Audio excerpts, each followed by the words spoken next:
One basically ये video मुझे urgency में बनानी पड़ रही है।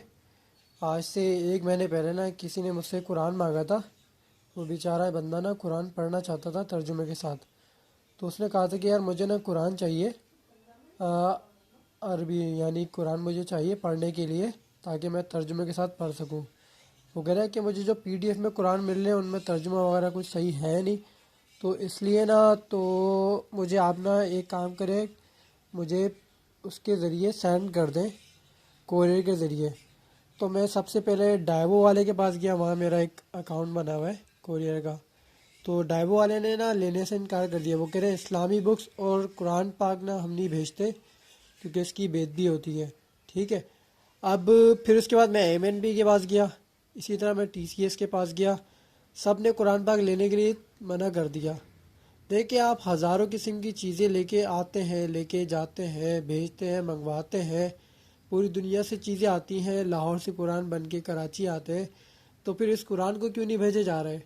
मिसाल के तौर पे अगर मैं इस पर गौर करूं तो इस कुरान को खुदा ने उतारा है दुनिया में आप सल्लल्लाहु अलैहि वसल्लम के ज़रिए, जिससे इंसान को इस कुरान को पढ़ने का हुक्म दिया गया है कि इसको पढ़ो, इस पर अमल करो, इसको समझो।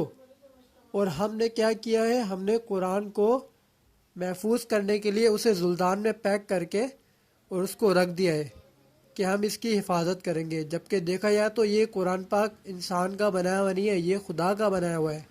इसकी हिफाजत खुदा ने ली हुई है, इंसान की कोई औकात नहीं है, क्योंकि इंसान एक नुत्फे से पैदा किया गया है और उसको एक दिन गर्क होना है, यानी एक दिन मरना है। जिस तरह वो पहले पैदा किया गया था इसी तरह उसको मारा भी जाएगा। तो मैं चाहता हूँ कि इस वीडियो को ज़्यादा से ज़्यादा शेयर कीजिए, और अगर कोई इंसान कोई बुक्स मांगे या कोई किताब मांगे तो आप उसको पैक करें, उसको खामोशी से आप इज्जत के साथ भेज दें, ताकि कम से कम बंदा पढ़ तो सके। अगर मैं आपसे एक बात कहूँ, कुरान पाक अल्लाह पाक ने आप सल्लल्लाहु अलैहि वसल्लम को वही के ज़रिए नाजिल किया था ना। जब उनको वही के ज़रिए मिला तो उन्होंने जो उन्हें जगह मिली उसके ज़रिए उन्होंने उसको नोट किया। नोट करने के बाद इस तरह करके हम तक आज कुरान मिला है। मिसाल के तौर पे हमारे जो पाकिस्तान की बात करें या दुनिया की बात करें कि दुनिया में बिगाड़ क्यों है, उसकी मेन वजह कुरान है कि हमने खुदा को मान तो लिया है, उसके पैगंबर को भी मान लिया है, आखिरी पैगंबर हज़रत मोहम्मद मुस्तफ़ा सल्लल्लाहु अलैहि वसल्लम को मान लिया है, लेकिन इनकी बातें नहीं मानते। इनको मान लिया है लेकिन इनकी बातें नहीं मानते।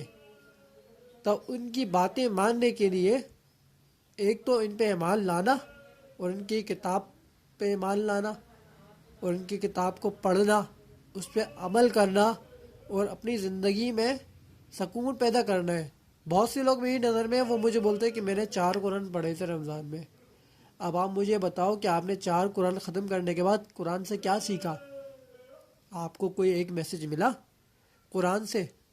आपने सिर्फ तोते की तरह, जैसे 2 का टेबल होता है, 2 2 1 2 या 2 एकम 2 2 दूनी 4,